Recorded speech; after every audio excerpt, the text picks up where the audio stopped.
Hello बच्चों, आप सभी कैसे हो? आई होप आप सभी स्वस्थ हो, मस्त हो और अपनी अपनी पढ़ाई की दुनिया में व्यस्त हो।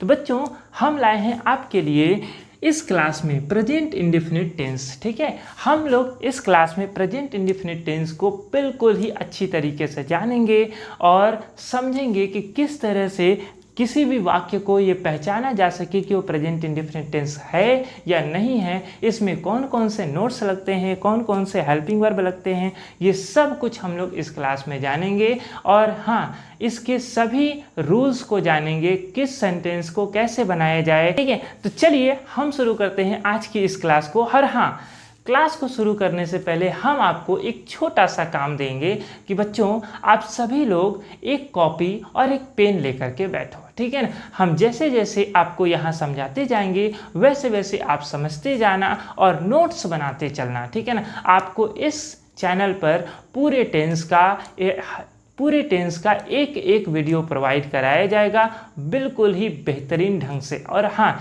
पूरे टेंस का ही नहीं, क्लास 9th और 10th की साइंस, इंग्लिश और मैथ से संबंधित हर एक चैप्टर को, हर एक नोट्स को आपको प्रोवाइड कराया जाएगा इस चैनल के माध्यम से। तो आप सभी लोग कॉपी पेन ले लिए हो? सभी लोगों ने ले लिया? प्रॉमिस? तो चलिए हम शुरू करते हैं आज की सुंदर सी क्लास को। तो बच्चों, प्रेजेंट इंडेफिनिट टेंस, ठीक है ना, प्रेजेंट इंडेफिनिट टेंस क्या होता है? सबसे पहले हम लोग इसकी पहचान को जानते हैं। ठीक है, कि कैसे हम किसी भी वाक्य को पहचानेंगे कि कोई भी वाक्य प्रेजेंट इंडेफिनिट टेंस है या फिर नहीं है। तो जिस वाक्य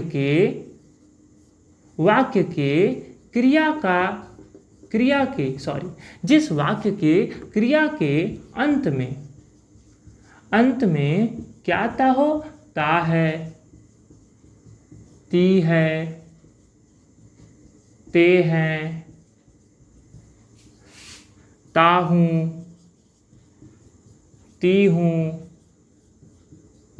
ते हो, ते हो और ती हो। ध्यान से समझना बच्चों, ठीक है ना।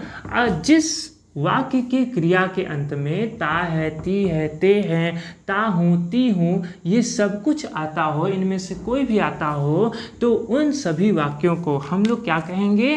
प्रेजेंट इंडेफिनिट टेंस कहेंगे। क्या कहेंगे बेटा? प्रेजेंट इंडेफिनिट टेंस कहेंगे। ठीक है, इंडेफिनिट टेंस कहते हैं। ठीक है, प्रेजेंट इंडेफिनिट टेंस कहते हैं। तो ध्यान से समझना, सबसे पहली बात की पहचान होनी चाहिए। आपको पता होना चाहिए कि कोई भी वाक्य अगर दिया है तो वो किस टेंस का है। ठीक है ना। वीडियो बेशक थोड़ी लंबी हो सकती है, बट आई प्रॉमिस कि आपको इस वीडियो के बाद बहुत ज़्यादा संतोष मिलेगा कि हाँ, आज जाकर के हमने प्रेजेंट इंडेफिनिट टेंस को अच्छे से सीखा है। ठीक है ना, बात समझ में आया? तो चलिए, तो हम आपको समझाते हैं कि प्रेजेंट इंडेफिनिट टेंस क्या है। जिस वाक्य की क्रिया के अंत में ता है, ती है, ते हैं, ता हूँ, ये सब कुछ में से कोई भी आता हो तो उसे कहते हैं प्रेजेंट इंडेफिनिट टेंस। ठीक है ना। अब देखिए, आप अपने डेली लाइफ में कहते होगे कि मैं खाता हूँ, वह सोती है, राधा पढ़ती है, मोहन घर जाता है, बच्चे स्कूल जाते हैं। बात समझ रहे हो? ये सब कुछ वाक्य बोलते होगे। मम्मी पापा लोग ऑफिस जाते हैं, ये सारा कुछ आप लोग जरूर बोलते होगे या फिर सुनते होगे। तो इन सभी वाक्यों के अंत में जो क्रिया का अंत हो रहा है वो किससे हो रहा है? जरा आप ध्यान से बोलो। मैं खाना खाता हूँ, लास्ट में क्या आया? ता हूँ। तो ये ता हूँ क्या आया? प्रेजेंट इंडेफिनिट टेंस में आया। ठीक है ना। उसी तरह से मैं कह दूं कि बिल्ली दूध पीती है, तो लास्ट में क्या आया? ती है। तो ये भी किस टेंस में आया? प्रेजेंट इंडेफिनिट टेंस में आया। जिस भी सेंटेंस की क्रिया का अंत ता है, ती है, ते है इत्यादि वगैरह से होता है वो कहलाता है प्रेजेंट इंडेफिनिट टेंस। क्या कहलाता है बच्चों? Present indefinite tense. अब हम लोग देखते हैं इसके नोट्स को कि इस टेंस में जो हेल्पिंग वर्ब है वो क्या लगता है। ठीक है, तो बच्चों यहाँ पर हम लोग हेल्पिंग वर्ब ठीक है, डू या तो डज लगाएंगे। क्या लगाएंगे बेटा? डू लगाएंगे या फिर डज लगाएंगे, ठीक है ना। यहाँ जो प्रेजेंट इंडेफिनिट टेंस है वहाँ प्रेजेंट इंडेफिनिट टेंस में हेल्पिंग वर्ब डू या तो डज का प्रयोग होता है, ठीक है ना। अब देखिए हम लोग देखते हैं कि डू किसके साथ लगता है और डज किसके साथ लगता है। तो ध्यान से, मैं बोला था आप नोट्स बनाते चलना, ठीक है। अब मैं अभी समझाता जाऊंगा, समझाने के बाद आप वीडियो को 2 मिनट के लिए रोक करके सारा नोट्स अच्छे से उतार करके तभी आगे बढ़ना। तो देखिए डू का प्रयोग हम लोग सिर्फ और सिर्फ आई, वी, यू, दे और प्लूरल जिसे हम लोग बहुवचन बोलते हैं, ठीक है ना बच्चों। तो हम लोग डू का प्रयोग आई, वी, यू, दे, प्लूरल इन सभी कर्ताओं के साथ करते हैं, जबकि डज का प्रयोग हम लोग किसके साथ करते हैं? ही, सी, इट, कोई नाम हो गया, हाँ, और सिंगुलर, हाँ, बात समझ रहे हो बेटा, ठीक है। सिंगुलर और एक वचनकर्ताओं के साथ हम लोग डज का प्रयोग करते हैं, ठीक है। एक वचनकर्ताओं के साथ हम डज का प्रयोग करते हैं। तो डू का प्रयोग हम लोग किन कर्ताओं के साथ करेंगे? आई, वी, यू, दे, प्लूरल इन सभी कर्ताओं के साथ हम लोग डू का प्रयोग करेंगे। और ही, सी, इट, एनी नेम और सिंगुलर एक वचनकर्ताओं के साथ हम डज का प्रयोग करेंगे। और ध्यान रहे कि इन दोनों हेल्पिंग वर्बों का प्रयोग हम लोग अफर्मेटिव सेंटेंस में नहीं करते हैं, ठीक है ना। तो हम लोग यहाँ लिख सकते हैं कि इन दोनों का प्रयोग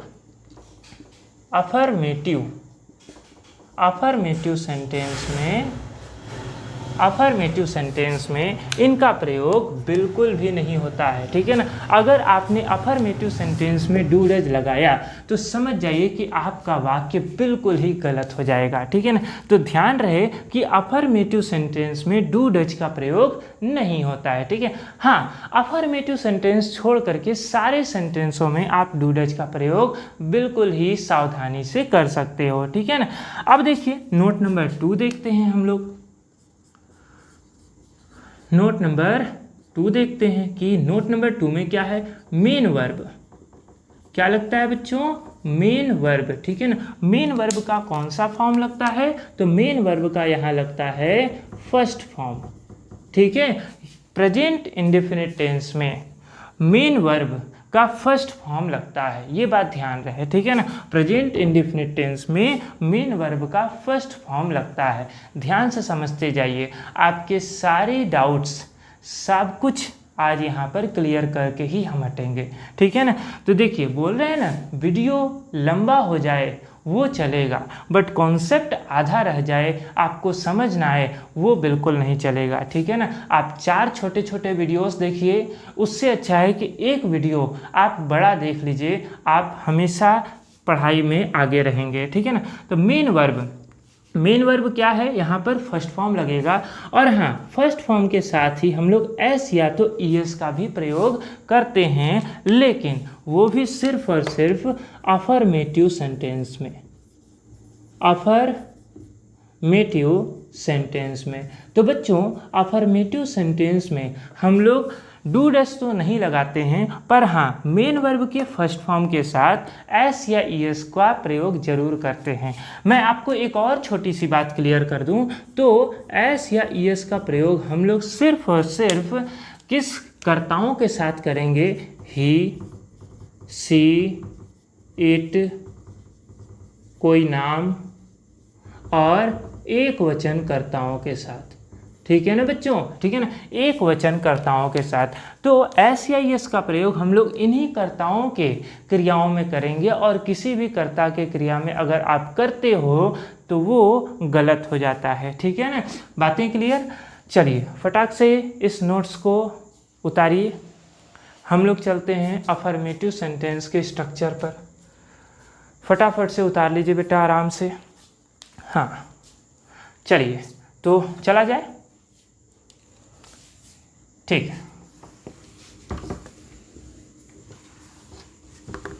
ऊपर के पहचान को रहने देते हैं ताकि आगे का सब स्ट्रक्चर समझने और करने में थोड़ी सी आसानी मिले, ठीक है। तो देखो बच्चों, अब हम लोग पहला समझते हैं, पहला हेडिंग डाल लीजिए, सभी लोग पहला हेडिंग डाल लीजिए अफर्मेटिव सेंटेंस। अफर्मेटिव सेंटेंस जिसे सिंपल सेंटेंस भी कहते हैं, ठीक है ना। अफर्मेटिव सेंटेंस जिसे हम सिंपल सेंटेंस भी कहते हैं, इसका स्ट्रक्चर हम तैयार कर लेते हैं आपके लिए, ठीक है ना। स्ट्रक्चर है ना, स्ट्रक्चर क्या है बेटा, सबसे पहले आपको सब्जेक्ट लिखना है, ठीक है। कोई भी वाक्य दिया हो उसका सबसे पहले आपको सब्जेक्ट छाट के लिखना है, फिर उसके बाद आपको मेन वर्ब लिखना है।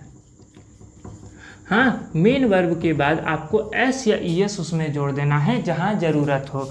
फिर उसके बाद आपको ऑब्जेक्ट लिखना है। इसके बाद जो वाक्य में बच गया है उसे हमें लिख देना है, ठीक है ना। सबसे पहले हम क्या करेंगे, सब्जेक्ट को लिखते हैं, उसके बाद उस सब्जेक्ट के मेन वर्ब को लिखते हैं। मेन वर्ब में अगर जिस ज़रूरत के हिसाब से एस या एस लगाएंगे और फिर ऑब्जेक्ट, इनके बाद जो भी कुछ बचा है उसकी इंग्लिश को लास्ट में डाल देंगे। जैसे एग्जाम्पल हम आपको दिखाते हैं, तुम कमरे में अंग्रेजी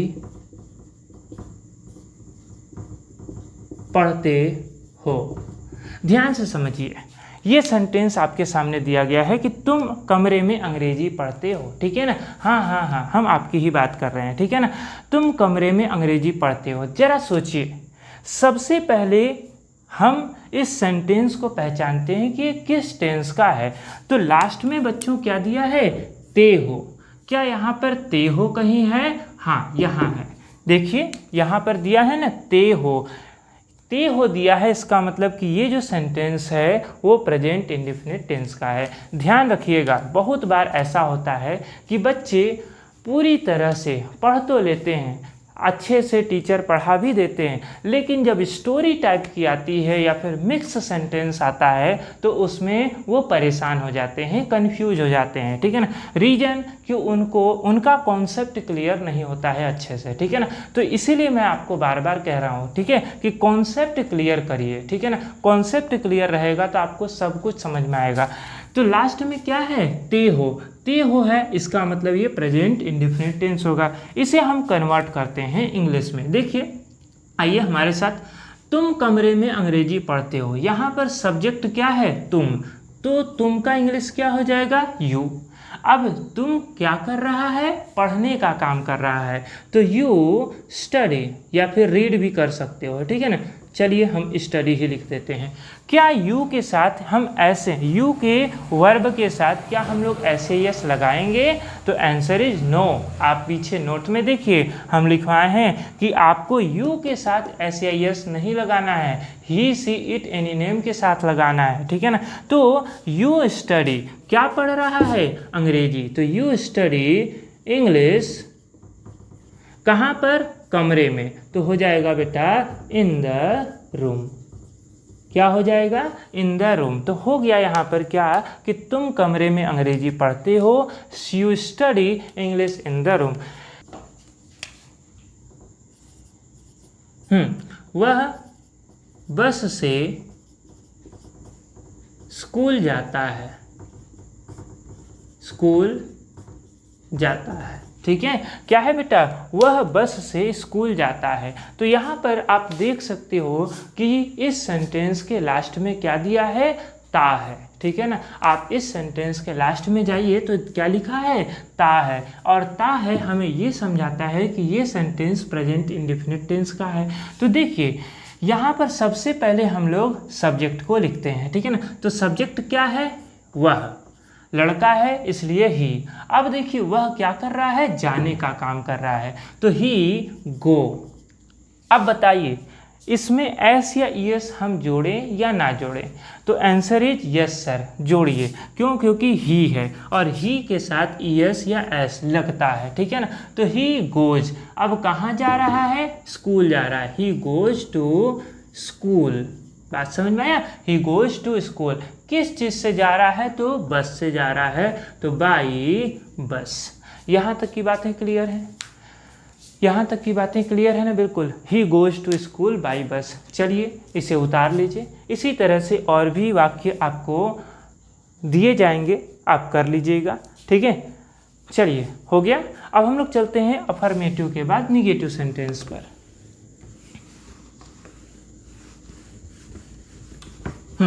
चलिए बच्चों, अगला हेडिंग डाल लीजिए आप लोग हमारे साथ ही, निगेटिव सेंटेंस।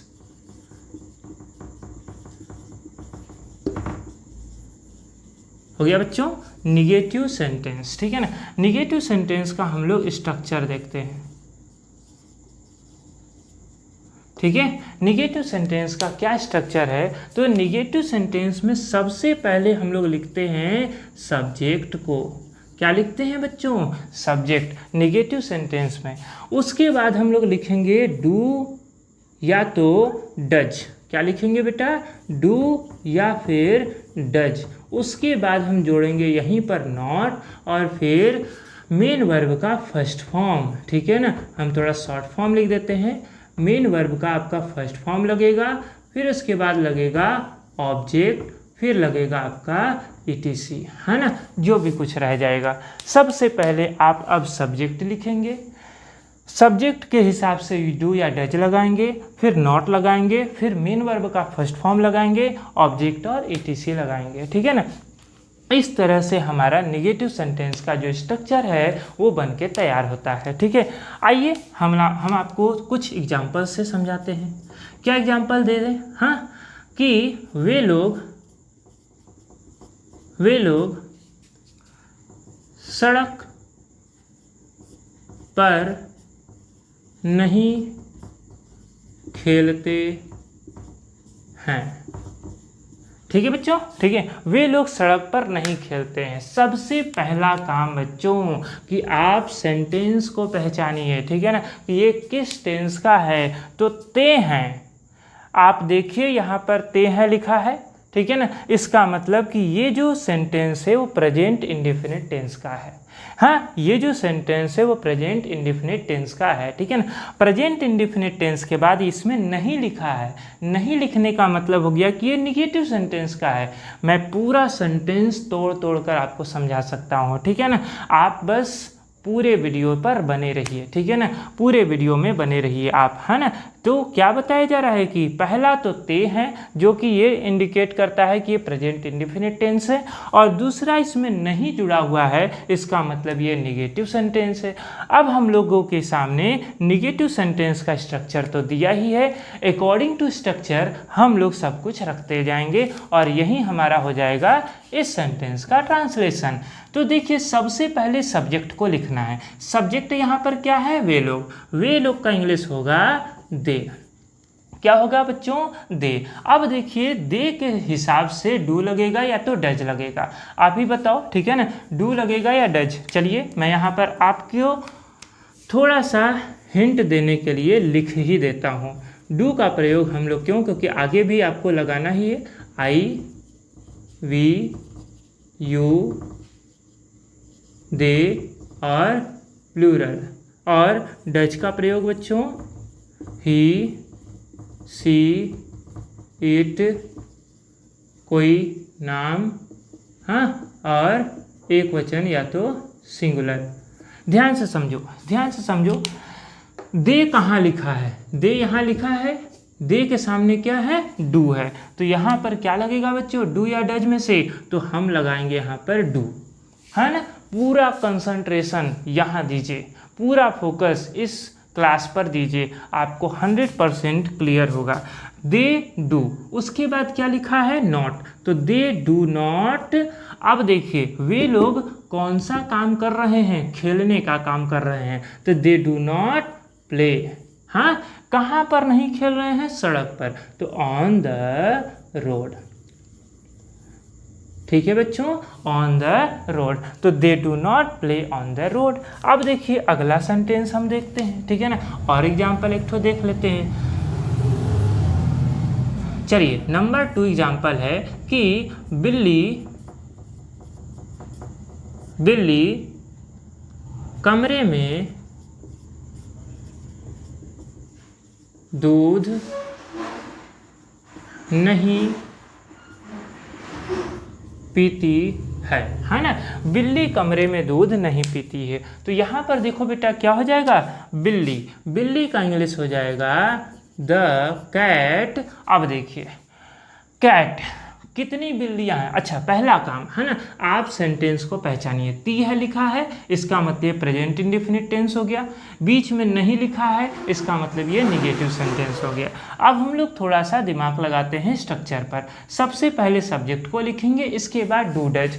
बताइए कैट के साथ क्या लगना चाहिए, डू या फिर डज। तो आ जाइए, बिल्ली क्या है, एक वचन है ना, सिंगुलर है ना, तो यहाँ पर क्या लगेगा, डज लगेगा। तो द कैट डज, है ना। उसके बाद क्या लगेगा, नॉट लगेगा। तो द कैट डज नॉट क्या कर रही है, पी रही है, तो ड्रिंक। क्या पी रही है, दूध, तो drink milk in the room. हाँ, तो यहाँ पर बच्चों हमारे सामने निकल के आया the cat does not drink milk in the room. बातें क्लियर हो गई, निगेटिव सेंटेंस भी क्लियर हो गया। तो फटाफट से आप इसे उतार लो, फटाफट से आप इसे उतार लो। हाँ, उतार लिया सभी ने, उतार लिया, मिटा दो, मिटा दो। चलिए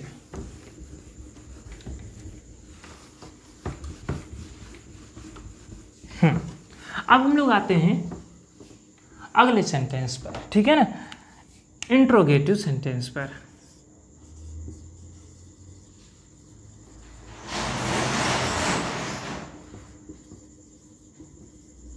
हाँ बच्चों, ठीक है ना, इंट्रोगेटिव सेंटेंस पर इसके स्ट्रक्चर को देखते हैं।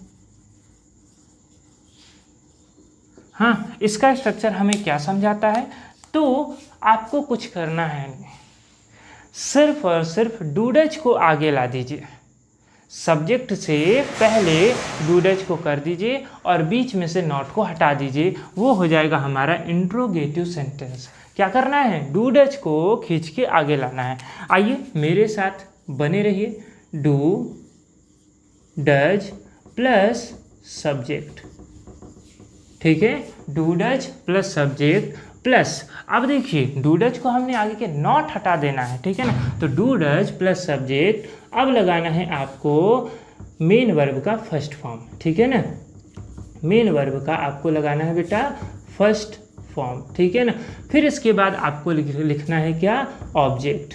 क्या करना है बच्चों, ऑब्जेक्ट, और इसके बाद ईटीसी। और हाँ, ध्यान रहे कि क्वेश्चन मार्क लगाना बिल्कुल भी ना भूले, ठीक है ना, बिकॉज पंक्चुएशन के रूल से ये गलत हो सकता है। तो डू डज को आपको सबसे पहले लिखना है, उसके बाद आपको सब्जेक्ट लिखना है, फिर मेन वर्ब के फर्स्ट फॉर्म को लिखना है, ऑब्जेक्ट को लिखना है, और बाकी बचे हुए सारी बातों को लास्ट में, ठीक है ना।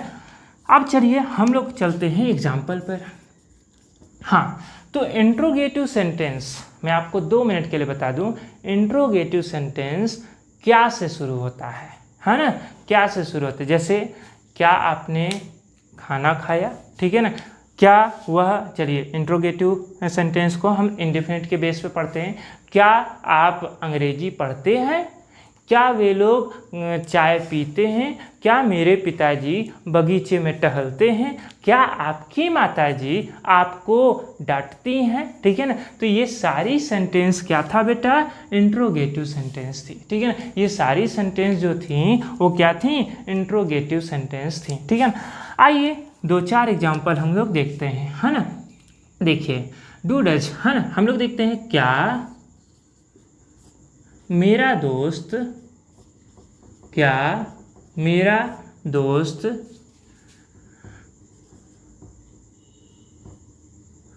क्या मेरा दोस्त तुम्हारा मदद करता है, ठीक है बच्चों, क्या मेरा दोस्त तुम्हारा मदद करता है। तो आप आइए वाक्य के लास्ट में ये बात मत भूलिए, क्योंकि यही सब कॉन्सेप्ट होता है, ठीक है ना, जो कि आपको इम्प्रूव करता है आपके इंग्लिश ट्रांसलेशन में, ठीक है। क्या ता है, लास्ट में क्या आया, ता है, तो ता है आया है ना, इधर कहीं ना कहीं होगा, ये देखिए ता है। अब देखिए इस बात से हमें पता चल गया कि ये जो सेंटेंस है ये है प्रेजेंट इंडेफिनिट टेंस का, है ना। अब आगे क्या है, क्या लिखा हुआ है, क्या से इंट्रोगेटिव सेंटेंस क्लियर हो गया। इंट्रोगेटिव सेंटेंस का स्ट्रक्चर आपके माइंड में होना चाहिए ताकि आप इसे ट्रांसलेट कर सको। तो डू डज, सबसे पहले मेरा दोस्त, ये एक वचन है या बहुवचन है, तो बेसिक सी बात है, मेरा दोस्त, दोस्त मतलब एक तो हो जाएगा डज। मेरा दोस्त का इंग्लिश हो जाएगा माई फ्रेंड। क्या हो जाएगा बेटा, डज माई फ्रेंड क्या कर रहा है, मेरा दोस्त कौन सा काम कर रहा है, तो मदद करने का, ठीक है ना। तो यहाँ पर जो इसकी क्रिया है वो है हेल्प। किसका मदद कर रहा है, तुम्हारा, तो ये हो जाएगा तुम्हारा का योर। लास्ट में क्वेश्चन मार्क, तो does my friend help you, हाँ योर नहीं यू, है ना। Does my friend help you, तो ये हो जाएगा हमारा क्या मेरा दोस्त तुम्हारा मदद करता है, ठीक है ना। इसका ट्रांसलेट एक और एग्जांपल देखते हैं, एक और एग्जांपल देखते हैं कि क्या तुम लोग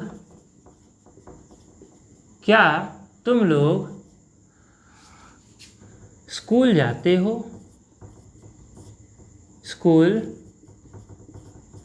जाते हो, हाँ। चलिए अब अगर हम देखें तो फिर से लास्ट में क्या है, ते हो है ना। और ते हो का मतलब हो गया बेटा कि ये प्रेजेंट इंडेफिनिट टेंस की बात हो रही है।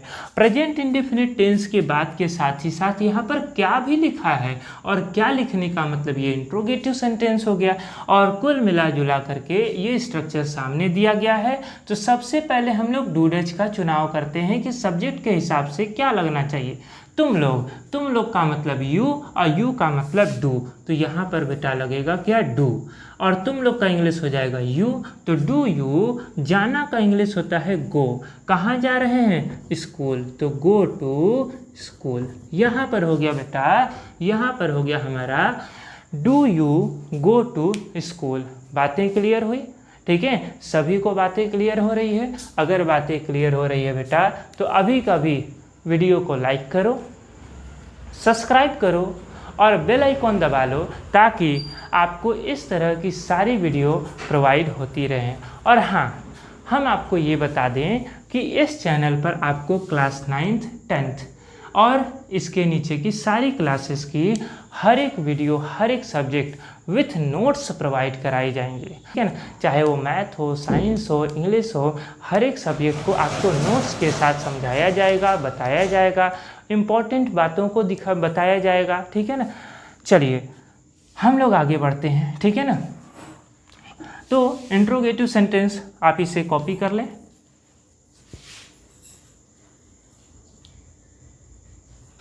हो गया। चलिए हम लोग चलते हैं next. Interrogative sentence, interrogative sentence तो हो गया। इंट्रोगेटिव निगेटिव सेंटेंस, अगला हेडिंग डाल लो बेटा, इंट्रोगेटिव निगेटिव सेंटेंस, ठीक है ना। तो देखिए इंट्रोगेटिव निगेटिव सेंटेंस में क्या करना है, कुछ भी नहीं करना है, सिर्फ और सिर्फ वैसे का वैसे ही रहेगा और नॉट बढ़ जाएगा। वो भी नॉट बढ़ेगा किसके साथ, सब्जेक्ट के साथ।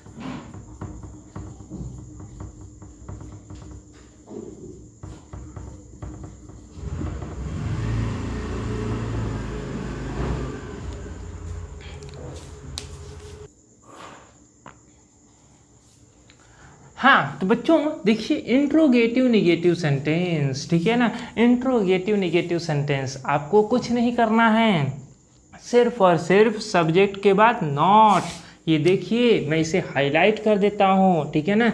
सब्जेक्ट के बाद नॉट लगा देना है, ठीक है ना। बाकी सब कुछ इंट्रोगेटिव सेंटेंस जैसा ही था, ठीक है ना। तो इंट्रोगेटिव निगेटिव सेंटेंस जो है बेटा सब कुछ इंट्रोगेटिव सेंटेंस जैसा ही है, सिर्फ और सिर्फ सब्जेक्ट के बाद नॉट लगेगा। ध्यान रहे, बहुत से बच्चे डू डज के बाद नॉट लगा देते हैं। डू डज के बाद नॉट नहीं लगेगा, सब्जेक्ट के बाद नॉट लगेगा, ठीक है ना। वरना आप मिस्टेक कर रहे हो। अगर अभी भी आप ये समझते हो कि नहीं डू डज के बाद नॉट लगेगा, तो मतलब आप अभी भी नहीं सीख पाए हो, ठीक है ना। सब्जेक्ट के बाद नॉट लगाया जाता है, ठीक है। हाँ तो हम लोग चलते हैं इस सेंटेंस के पहले एग्जाम्पल के पास, ठीक है ना। तो क्या हम लोग एक पत्र नहीं लिखते हैं,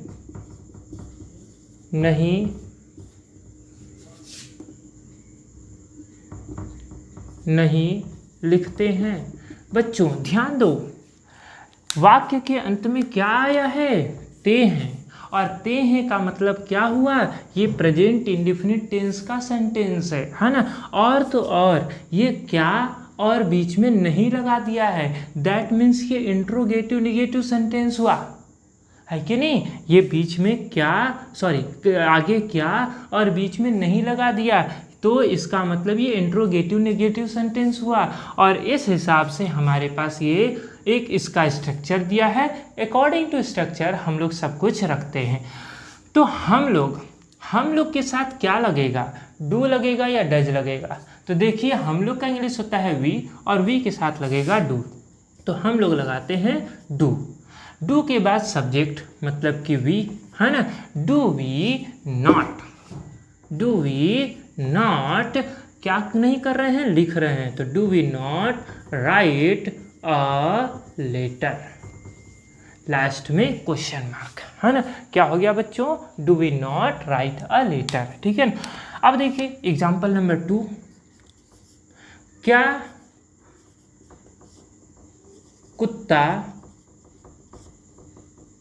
कुत्ता रोटी नहीं खाता है? नहीं खाता है। देखो बच्चों क्या दिया है? वाक्य के अंत में ता है आ गया। ता है आ गया, इसका मतलब ये प्रेजेंट इंडेफिनिट टेंस का हुआ है कि नहीं। ता है आया तो इसका मतलब ये प्रेजेंट इंडेफिनिट टेंस का हुआ, और आगे क्या है और बीच में नहीं है, इस हिसाब से ये इंट्रोगेटिव निगेटिव सेंटेंस हुआ। कॉन्सेप्ट इज पावर, मैं बार बार कह रहा हूँ, कॉन्सेप्ट को समझिए। क्या और नहीं आ गया, इसका मतलब ये कि ये इंट्रोगेटिव निगेटिव सेंटेंस है। इंट्रोगेटिव निगेटिव सेंटेंस का फॉर्म दिया हुआ है, स्ट्रक्चर दिया गया है, इसी स्ट्रक्चर के हिसाब से सब कुछ रखिए। कुत्ता क्या है? एक वचन है, और एक वचन के साथ लगेगा डज। तो हम यहाँ लगाएंगे सबसे पहले डज, है ना। डू या डज में से एक सेलेक्ट कर लिया। उसके बाद सब्जेक्ट, क्या है सब्जेक्ट? कुत्ता। तो डज द डॉग, अब देखिए यहाँ पर नॉट है तो यहाँ हम लगा देंगे नॉट। तो डज द डॉग नॉट, क्या कर रहा है कुत्ता? खाने का काम कर रहा है, तो ईट हो जाएगा। डज द डॉग नॉट ईट, क्या नहीं खा रहा है बेटा? अ ब्रेड, हाँ अ ब्रेड, BREAD, लास्ट में क्वेश्चन मार्क। आप ब्रेड कह लो या चपाती कह लो, बात एक ही हुआ है, ठीक है। आप ब्रेड कहो या चपाती कहो, बात एक ही हुआ। तो देखिए यहाँ पर हम लोगों ने देखा कि क्या हम लोग एक पत्र नहीं लिखते हैं, तो do we not write a letter. क्या कुत्ता रोटी नहीं खाता है, तो does the dog not eat a bread. That's clear. अब हम लोग चलेंगे, 2 रूल और बचा है, ठीक है। 2 रूल और बचा हुआ है, 2 स्ट्रक्चर और बचे हैं। पहला डबल इंट्रोगेटिव सेंटेंस, ठीक है ना, और दूसरा डबल इंट्रोगेटिव नेगेटिव सेंटेंस। आइए हम उसे भी क्लियर कर ही देते हैं, ठीक है ना। तो शुरू करते हैं।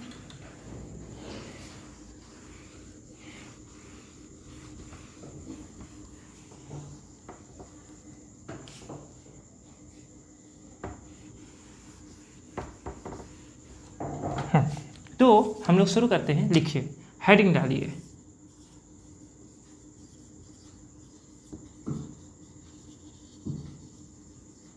इंट्रोगेटिव और सेंटेंस, ठीक है ना। डबल इंट्रोगेटिव सेंटेंस, इसका फॉर्म क्या हो जाएगा, स्ट्रक्चर क्या होगा? QW प्लस में डू या तो डज, प्लस में सब्जेक्ट, प्लस में मेन वर्ब का फर्स्ट फॉर्म, प्लस में ऑब्जेक्ट, और प्लस में जो लास्ट में बच जाए, ठीक है। ये देखिए, हाँ यहाँ QW आया है। QW का मतलब होगा बेटा, मैं यहाँ बता देता हूँ अलग से। QW मीन्स है क्वेश्चन, और W से है वर्ड, क्वेश्चन वर्ड, प्रश्नवाचक शब्द, ठीक है ना। दैट मीन्स जो प्रश्नवाचक शब्द वाक्य के बीच में होंगे उसका इंग्लिश आपको सबसे पहले लिखना है, ठीक है ना। प्रश्नवाचक शब्द के इंग्लिश को हमें सबसे पहले लिखना है। आइए इसको एग्जाम्पल से क्लियर करते हैं।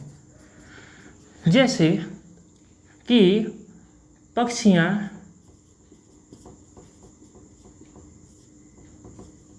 आकाश में क्यों उड़ती हैं।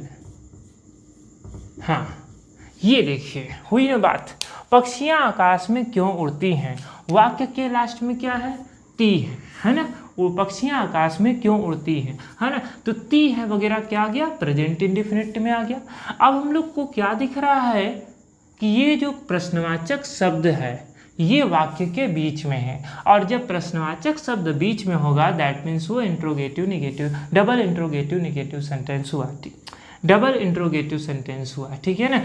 अब देखिए अगर इसी में नहीं आ गया तो डबल इंट्रोगेटिव निगेटिव ही बोल देंगे, कोई दिक्कत नहीं है, ठीक है ना। फिलहाल यहाँ पर नहीं है तो हम डबल इंट्रोगेटिव सेंटेंस को बोलेंगे। अब डबल इंट्रोगेटिव सेंटेंस का स्ट्रक्चर दिख रहा है, उसी के हिसाब से हम लोग रखते हैं। तो सबसे पहले प्रश्नवाचक शब्द क्यों, क्यों का इंग्लिश क्या होता है, वाई, है ना। उसके बाद डू या डज, तो पक्षियाँ, पक्षियाँ क्या है, बहुवचन है, और बहुवचन के साथ लगता है डू, तो why do birds fly in the sky. क्या हो जाएगा, why do birds fly in the sky, पक्षियाँ आकाश में क्यों उड़ती हैं। अगर अगला एग्जाम्पल देखें हम लोग तो ये हो गया 1, ये हो गया 2, ठीक है ना। हो जाएगा कि मेरा भाई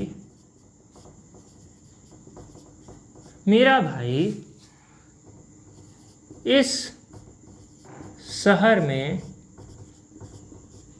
कहाँ रहता है, कहाँ रहता है।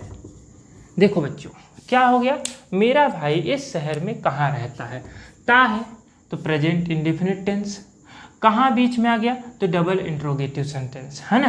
ता है तो प्रेजेंट इंडेफिनिट टेंस, और कहाँ बीच में आ गया तो डबल इंट्रोगेटिव सेंटेंस। अब इसे अगर हम करें तो कहाँ का इंग्लिश सबसे पहले, तो कहाँ का इंग्लिश हो जाएगा बच्चों, वेयर, और मेरा भाई एक वचन है इसलिए हो जाएगा डज, तो वेयर डज मेरा भाई का इंग्लिश हो जाएगा माई ब्रदर, रहना, है ना। मेरा भाई कौन सा काम कर रहा है, रहने का, इसका वर्ब है रहने का। लिव इन दिस सिटी, है ना, क्या है बेटा, इन दिस सिटी, इस शहर में कहाँ रहता है, तो हो जाएगा where does my brother live in this city.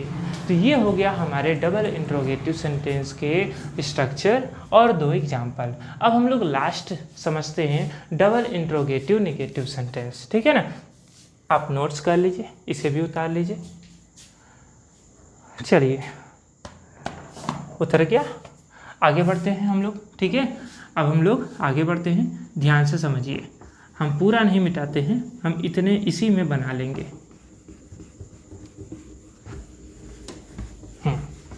चलिए तो हो जाएगा क्या, डबल इंट्रोगेटिव निगेटिव सेंटेंस, ठीक है ना, डबल इंट्रोगेटिव निगेटिव सेंटेंस, ठीक है ना। चलिए इसको थोड़ा सा मिटा देते हैं, अब तक तो पता चल ही गया होगा, ठीक है, कोई दिक्कत नहीं है। चलिए डबल इंट्रोगेटिव निगेटिव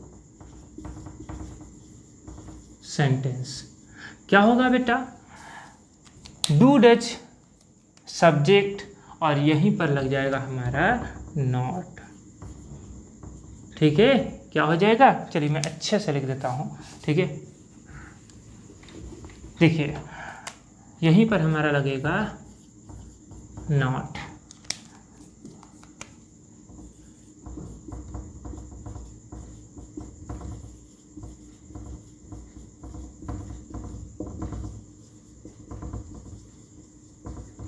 ठीक है ना।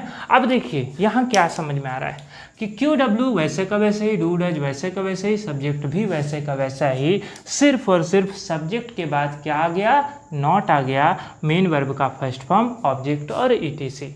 बातें क्लियर? बताइए, बातें क्लियर है? अब हम लोग चलते हैं एग्जाम्पल पर, ठीक है ना। समझ रहे हैं, वीडियो थोड़ा लंबी हो गई है, बट मैं बार बार बोल रहा हूँ, लंबाई नहीं देखिए, है ना, क्वालिटी देखिए, क्वालिटी आपको समझ में आ जाए, इससे ज़्यादा बेटर कुछ नहीं है, ठीक है ना।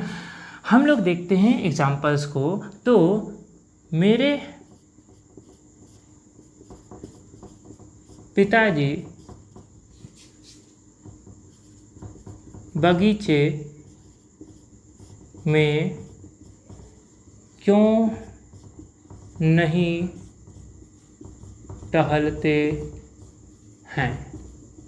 देखो बच्चों, यहाँ पर क्या हो गया, मेरे पिताजी बगीचे में क्यों नहीं टहलते हैं, तो लास्ट में क्या आया, ते हैं, आया कि नहीं आया, और ते हैं इसका मतलब प्रेजेंट इंडेफिनिट टेंस।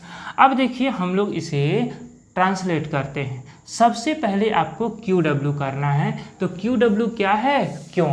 क्यों को हम लोग सबसे आगे लाएंगे, क्यों का इंग्लिश होता है वाई। अब पिताजी, मेरे पिताजी, मेरे पिताजी का मतलब कि पिताजी तो एक ही होंगे, तो यहाँ लगेगा डज, तो why does my father. Subject के बाद क्या है, नॉट है, तो हो जाएगा यहाँ पर नॉट।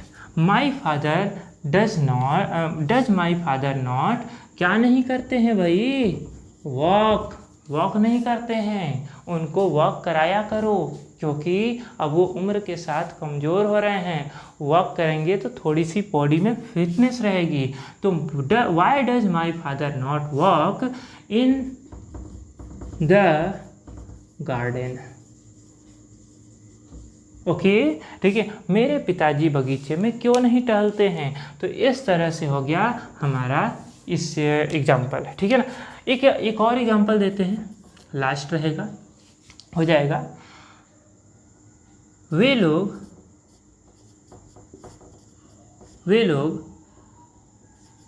अपने घर क्यों नहीं जाते हैं, क्यों नहीं जाते हैं, ठीक है ना। देखो बेटा, फिर से इस वाक्य के अंत में आ गया क्या, ते हैं, ठीक है ना। इस हिसाब से ये हो गया प्रेजेंट इंडेफिनिट टेंस। इसमें आ गया क्यों और नहीं, जो कि है वाक्य के बीच में, और इस हिसाब से हो गया ये double interrogative negative sentence. Double interrogative negative sentence का स्ट्रक्चर हमारे सामने दिया है, उस हिसाब से हम रखते हैं।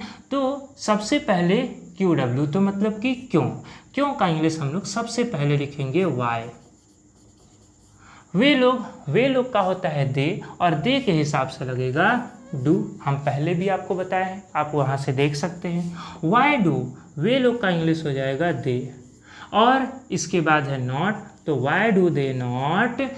जाने का काम कर रहे हैं, तो गो, कहाँ जाने का काम कर रहे हैं, अपने घर, तो गो टू देयर हाउस।